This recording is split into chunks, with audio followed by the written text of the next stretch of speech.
नमस्कार दर्शकों, मैं doctor Sheela Sharma, professor and HOD department of obstetrics and gynaecology, Rama medical college Mandhana, Kanpur. आइए आज हम पीसीओएस के बारे में चर्चा करते हैं। पीसीओएस यानी कि पॉलीसिस्टिक ओवेरियन सिंड्रोम और पॉलीसिस्टिक ओवेरियन डिसीज़, यह एक आम समस्या हो गई है। जैसा कि उसका नाम है पॉलीसिस्टिक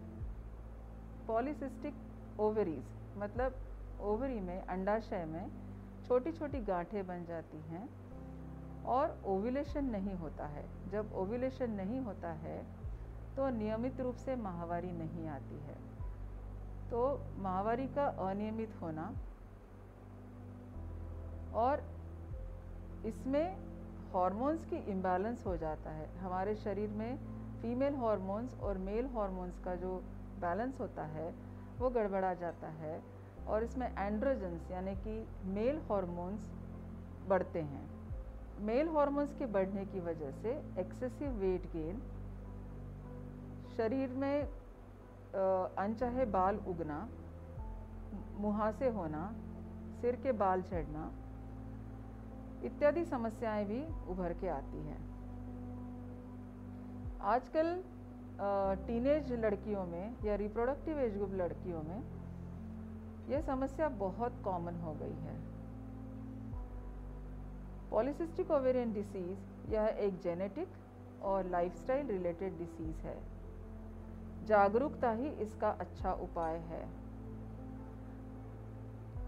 पॉलीसिस्टिक ओवेरियन डिसीज़ और डायबिटीज़ या इंसुलिन रेजिस्टेंस का बहुत घनिष्ठ संबंध है, या यूँ कहिए कि हमारे देश में डायबिटीज़ की समस्या बहुत ज़्यादा बढ़ गई है। उसके साथ साथ हमने ये भी देखा है कि पॉलीसिस्टिक ओवेरियन डिसीज़ का जो इंसिडेंस है पिछले 10 साल में 2 गुने से भी ज़्यादा हो गया है।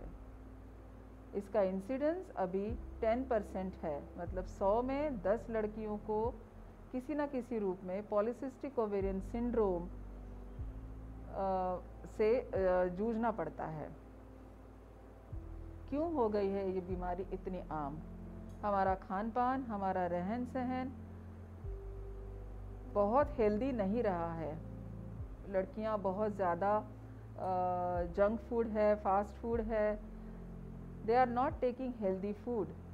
ऊपर से स्ट्रेस, रात भर जगना, अनियमित दिनचर्या रखना, ये सब चीज़ें इसका कारण हो सकते हैं। अर्बन एरियाज़ में यह बहुत ही ज़्यादा बढ़ गया है, तो इसके लिए जागरूक होना बहुत ज़रूरी है। तो आइए जानते हैं इसके लक्षण, इसका डायग्नोसिस, इसका बचाव और इसका ट्रीटमेंट। तो डायग्नोसिस कैसे करना है इसका? किसी भी लड़की को अनियमित माहवारी, अनियमितता का मतलब है कि माहवारी अपने टाइम पे 28 या 21 से 35 दिन से 21 से लेकर के 35 दिन तक ये नॉर्मल साइकिल की रेंज मानी जाती है। 35 दिन से ज़्यादा के बाद अगर माहवारी होती है या 21 दिन के पहले होती है तो ये अनियमित माहवारी है। इसके साथ साथ किसी को बहुत ज़्यादा ब्लीडिंग होना, मेंसेस के टाइम में दर्द होना, ये माहवारी अनियमितता होना, ये सब लक्षण दिखाई देते हैं।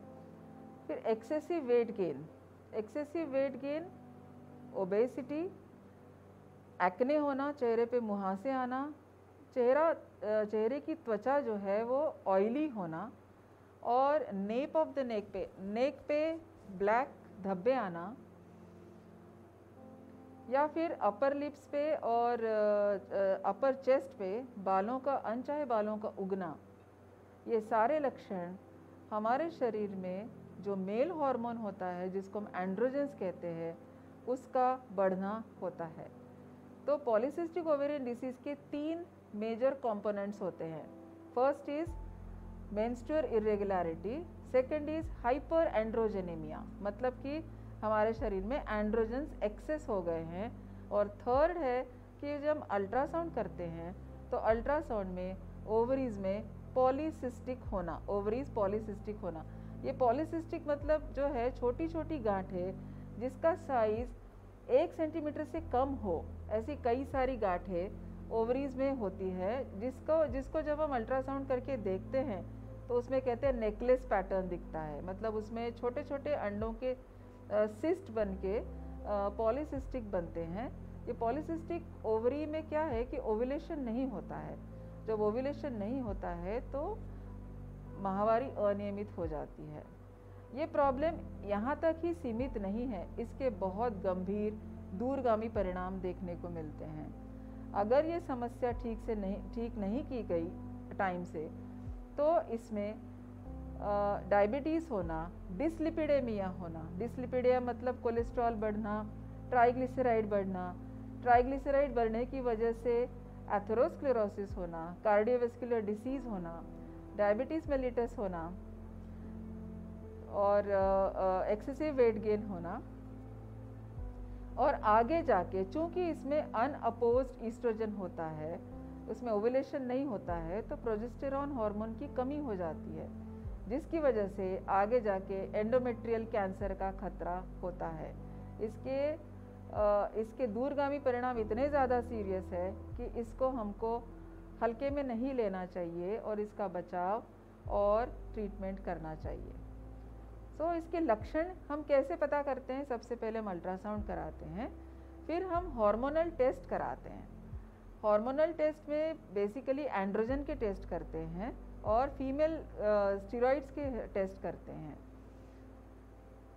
फिर हम डायबिटीज़ के रिलेटेड टेस्ट भी कराते हैं, क्योंकि पॉलीसिस्टिक ओवेरियन सिंड्रोम में 50 to 70% केसेस में इंसुलिन रेजिस्टेंस पाया गया है। इंसुलिन रेजिस्टेंस एक ऐसी चीज़ है जिसकी वजह से हमारे शरीर में ज़्यादा इंसुलिन बनने लगता है और उसकी वजह से हमारा वेट गेन होता है और डायबिटीज़ होने का खतरा बना रहता है। पॉलीसिस्टिक ओवेरियन सिंड्रोम एक जेनेटिक बीमारी है।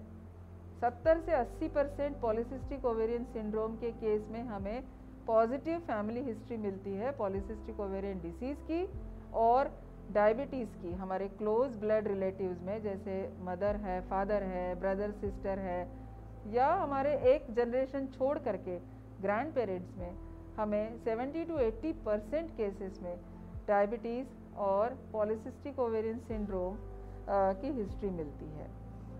तो हम इसका डायग्नोसिस कैसे कर सकते हैं? अल्ट्रासाउंड करके, ब्लड टेस्ट करके।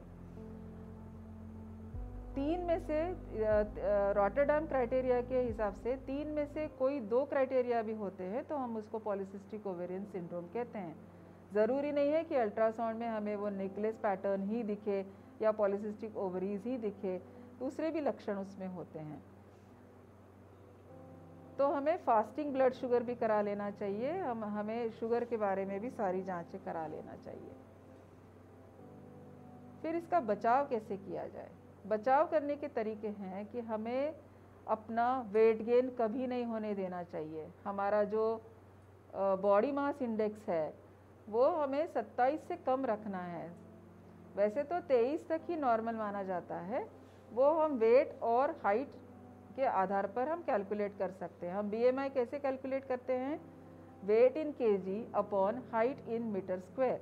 इसके आधार पर हमें अपना BMI कैलकुलेट करना है और BMI को हमेशा कम रखना है, 25 से कम रखना है। और हमारा waist to hip ratio calculate करना है। हमारी वेस्ट हमको देखना है और हिप मेजर करना है, तो waist to hip ratio should not be more than 0.7। तो हमें इन सब चीज़ों के बारे में बहुत जागरूक होना ज़रूरी है। आजकल हम मीडिया के वजह से या वैसे भी बहुत जागरूक होने लगे हैं, अवेयरनेस काफ़ी बढ़ गई है, तो हमें इसके बारे में ज़्यादा जागरूक होना है। ख़ास करके वो लड़कियों को जिनके घर में जेनेटिक मतलब वो है कि डायबिटीज़ है या पॉलीसिस्टिक ओवेरियन डिसीज़ है, ओबेसिटी है, हाइपरटेंशन है, कार्डियोवैस्कुलर डिसीज़ है। ऐसे घरों में लड़कियों को, टीनेज लड़कियों को शुरू से ही ट्रेनिंग देनी है कि हमारा डाइट, हमारा खान पान, हमारा आचार विचार कैसे हेल्दी रखा जाए। हमें एरोबिक एक्सरसाइज पे बहुत ज़्यादा स्ट्रेस देना है। 150 minutes of moderate exercise is absolutely mandatory for all, but it is more so for teenage girls जो कि हॉस्टल में रह रही है, खान पान पे अपना कंट्रोल नहीं है। ऐसी लड़कियों को 150 मिनट का मॉडरेट एक्सरसाइज प्रति हफ्ता करना बेहद ज़रूरी है। अगर आप ये करेंगे तो पॉलीसिस्टिक ओवेरियन डिसीज़ को हम थोड़ा सा डिले कर सकते हैं। इसको रोका तो नहीं जा सकता है या इसका कोई स्थायी इलाज नहीं होता है, लेकिन लाइफस्टाइल चेंजेस की वजह से हम एक नॉर्मल तरीके जीवन जी सकते हैं और हमें कंसीव करने में प्रॉब्लम नहीं होगी। कंसीव करने में प्रॉब्लम यह है कि चूंकि इसमें ओव्यूलेशन नहीं होता है, कंसीव करने में बहुत सारी समस्याएं आती है। कंसीव करने के बाद डायबिटीज़ होने की समस्या, हाइपरटेंशन होने की समस्या, प्री टर्म डिलीवरी होने की समस्या ज़्यादा रहती है, इसलिए हमें इसके बारे में जागरूक रहना है। तो इसका ट्रीटमेंट क्या है? ट्रीटमेंट 75% तो आप समझ लीजिए कि लाइफस्टाइल मॉडिफिकेशन से आप इसको काबू में रख सकते हैं।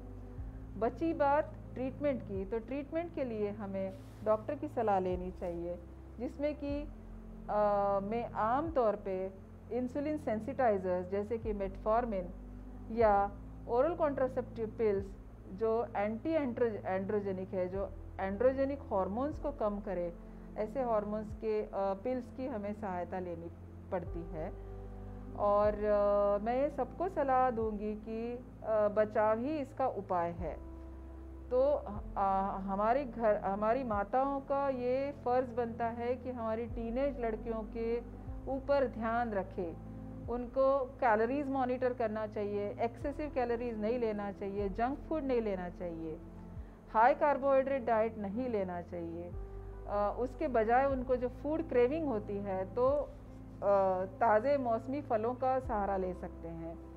कैलोरी इंटेक हमको, you have to be cautious about your calorie intake. कितना कैलोरीज हम डेली लेते हैं, हम एक्सेसिव कैलोरीज नहीं ले सकते हैं, क्योंकि ये आगे जाके इस बीमारी को दावत देता है।